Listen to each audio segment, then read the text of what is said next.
नालंदा का पुरातात्विक स्थल बिहार राज्य के नालंदा जिले के मुख्यालय बिहार शरीफ से लगभग 15 किलोमीटर दक्षिण और बिहार की राजधानी पटना से लगभग 95 किलोमीटर दक्षिण पूर्व में स्थित है।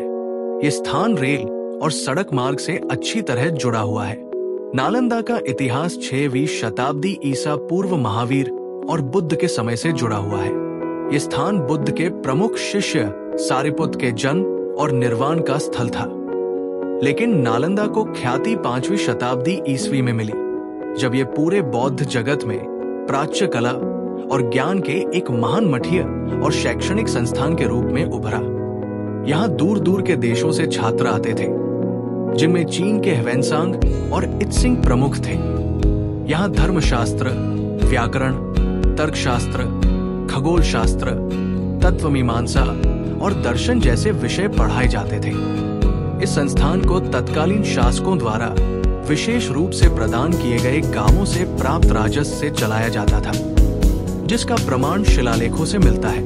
नालंदा महाविहार, जिसे प्राचीन विश्व के सबसे महान विश्वविद्यालयों में से एक माना जाता है, की स्थापना गुप्त वंश के कुमारगुप्त प्रथम 413 से 455 ई द्वारा की गई थी। कन्नौज के राजा हर्षवर्धन 606 से 647 ई और पूर्वी भारत के पाल राजाओं 8वीं-12वीं शताब्दी ने इस केंद्र को संरक्षण देना जारी रखा। इस महान संस्थान का पतन पाल वंश के उत्तरकाल में शुरू हुआ, लेकिन इसे अंतिम क्षति 1200 ई के आसपास बख्तियार खिलजी के आक्रमण के दौरान पहुंची, जिसने इसे आग के हवाले कर दिया और नालंदा की महिमा मिट्टी में दफन हो गई। भारतीय पुरातत्व सर्वेक्षण द्वारा 1915 से 37 और 1974 से 82 के बीच किए गए उत्खनन में 6 प्रमुख ईंटों के मंदिर और 11 मठों के व्यापक अवशेष सामने आए, जो व्यवस्थित रूप से 1 वर्ग किलोमीटर से अधिक क्षेत्र में फैले हुए हैं। 100 फीट चौड़ा उत्तर दक्षिण गलियारा पश्चिम में मंदिरों की और पूर्व में मठों की पंक्ति के साथ व्यवस्थित है। मठों का सामान्य रूप से एक जैसा विन्यास और स्वरूप है। इनमें केंद्रीय आंगन, चारों ओर कोशिकाओं की पंक्ति, एक साझा बरामदा, मूल्यवान वस्तुओं को रखने के लिए एक गुप्त कक्ष, ऊपरी मंजिलों पर जाने के लिए सीढ़ियां, रसोई घर, कुआं, भंडार, एकल प्रवेश द्वार और प्रार्थना या बैठक के लिए सामान्य स्थान जैसी विशेषताएं हैं। मंदिर स्थल 3, जो मुख्य मंदिर है, दक्षिणी छोर पर स्थित है और सबसे बड़ा तथा प्रभावशाली ढांचा है। इसे 4 कोने वाले मीनारों से सजाया गया था, जिनमें से 2 अभी भी अस्तित्व में हैं और इनमें बुद्ध और बोधिसत्वों की सुंदर मूर्तियों के साथ अलंकृत आले हैं, जो गुप्त कला के उत्कृष्ट नमूने हैं। खुदाई में अनेक मूर्तियां, पत्थर, कांस्य और स्टूकों में बनी छवियां भी मिली हैं। इनमें बुद्ध की विभिन्न मुद्राएं, अवलोकितेश्वर, मंजुश्री, तारा, प्रज्ञा पारमिता आदि बौद्ध मूर्तियां और विष्णु, शिव पार्वती, महिषासुर मर्दिनी, गणेश, सूर्य आदि ब्राह्मणीय देवी देवताओं की मूर्तियां प्रमुख हैं। पुरातात्विक संग्रहालय में इन प्राचीन वस्तुओं को आगंतुकों के लिए प्रदर्शित किया गया है। ये स्थल सूर्योदय से सूर्यास्त तक खुला रहता है। प्रवेश शुल्क भारत के नागरिकों और सार्क तथा बिम्स्टेक देशों के आगंतुकों के लिए विशेष दर पर है।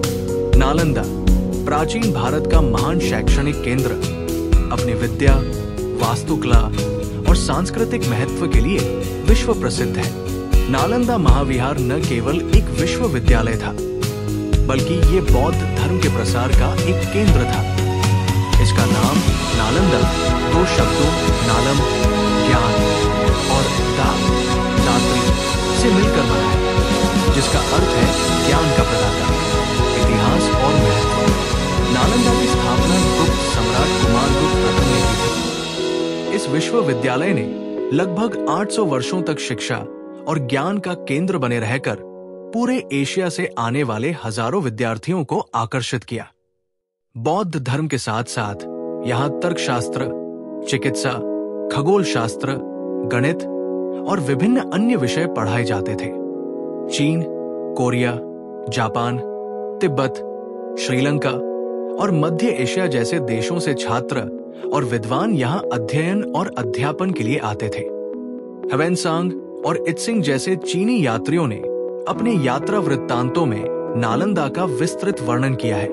उन्होंने इसे अद्वितीय शिक्षा केंद्र और शिक्षा की राजधानी बताया। संरचना और वास्तुकला।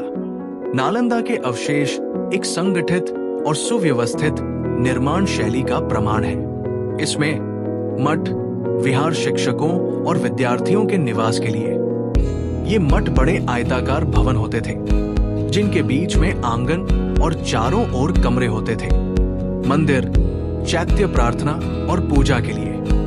मंदिर 3 इस परिसर का मुख्य और सबसे भव्य मंदिर है। सार्वजनिक सभागार, व्याख्यान, चर्चाओं और धार्मिक समारोहों के लिए।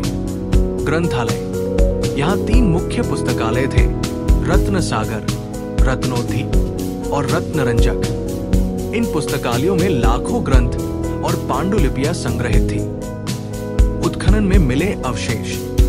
भारतीय पुरातत्व सर्वेक्षण ASI द्वारा किए गए उत्खनन में नालंदा से कई महत्वपूर्ण वस्तुएं और संरचनाएं मिली हैं। मूर्तियां, बुद्ध और बोधिसत्वों की विभिन्न मुद्राओं में बनी मूर्तियां।